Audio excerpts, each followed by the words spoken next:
നമസ്കാരം, news 99 one time ന്യൂസിലേക്ക് സ്വാഗതം. ഓരോ മുഹൂർത്തങ്ങൾക്കും അതിൻ്റെതായ സന്തോഷങ്ങളുണ്ട്. അതിൽ ചിലത് ഒരിക്കലും മറക്കാൻ പറ്റാത്തതും. Azad gold and diamonds, Thazhepalam, Tirur. സംസ്ഥാനത്ത് ജൂൺ 10 മുതൽ ജൂലൈ 31 വരെ ട്രോളിംഗ് നിരോധനം ഏർപ്പെടുത്തി. മന്ത്രി സജി ചെറിയാന്റെ അധ്യക്ഷതയിൽ ചേർന്ന യോഗത്തിലാണ് തീരുമാനം. 52 ദിവസമാണ് നിരോധനം. ട്രോളിംഗ് നിരോധന കാലയളവിൽ ട്രോളിംഗ് ബോട്ടിൽ തൊഴിലെടുക്കുന്ന മത്സ്യത്തൊഴിലാളികൾക്കും അവയെ ആശ്രയിച്ച് ഉപജീവനം നടത്തുന്ന അനുബന്ധ തൊഴിലാളികൾക്കും അനുവദിക്കുന്ന സൗജന്യ റേഷൻ വിതരണം ഊർജിതമാക്കുമെന്ന് മന്ത്രി യോഗത്തിൽ ഉറപ്പു നൽകി. എല്ലാ തീരദേശ ജില്ലകളിലും 24 മണിക്കൂറും പ്രവർത്തിക്കുന്ന ഫിഷറീസ് കൺട്രോൾ റൂമുകൾ പ്രവർത്തനം ആരംഭിച്ചിട്ടുണ്ട്. ട്രോളിംഗ് നിരോധനം നടപ്പിലാക്കുന്നതിനായി ജില്ലാ കളക്ടർമാരുടെ അധ്യക്ഷതയിൽ ബന്ധപ്പെട്ട ഉദ്യോഗസ്ഥരുടെയും മത്സ്യമേഖലയിലെ വിവിധ ട്രേഡ് യൂണിയൻ നേതാക്കളുടെയും യോഗം വിളിച്ചുകൂട്ടി ജില്ലാതല തീരുമാനങ്ങൾ കൈക്കൊള്ളണം.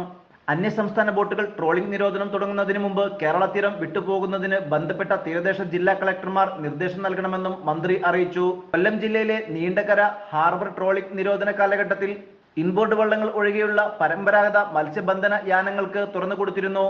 അത് ഈ വർഷവും തുടരാൻ നടപടി സ്വീകരിക്കണമെന്ന് മന്ത്രി നിർദ്ദേശിച്ചു.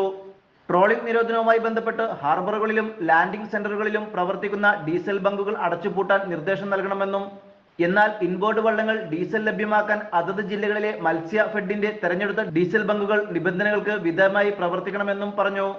കടൽ സുരക്ഷയുടെയും തീര സുരക്ഷയുടെയും ഭാഗമായി കടലിൽ പോകുന്ന എല്ലാ മത്സ്യത്തൊഴിലാളികൾക്കും biometric ID card, Aadhaar card, life jacket എന്നിവ കരുതിയിട്ടുണ്ട് എന്ന് ഉറപ്പാക്കണം.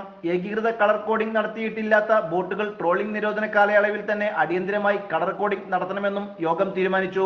മറൈൻ എൻഫോഴ്സ്മെന്റിന്റെ പ്രവർത്തനങ്ങൾക്ക് ട്രോളിംഗ് നിരോധന കാലയളവിൽ കൂടുതൽ പോലീസുകാരുടെ സേവനം ആവശ്യമായി വന്നാൽ ജില്ലാ ഫിഷറീസ് ഓഫീസർമാർ ആവശ്യപ്പെടുന്ന മുറയ്ക്ക് അനുവദിക്കാൻ അതത് ജില്ലാ പോലീസ് മേധാവികൾ നടപടി സ്വീകരിക്കണം. ജൂൺ 9 വൈകുന്നേരത്തോടെ ട്രോളിംഗ് ബോട്ടുകളെല്ലാം കടലിൽ നിന്നും സുരക്ഷിത സ്ഥാനത്തേക്ക് മാറ്റിയിട്ടിട്ടുണ്ടെന്ന് മറൈൻ എൻഫോഴ്സ്മെന്റും കോസ്റ്റൽ പോലീസും ഉറപ്പാക്കണം.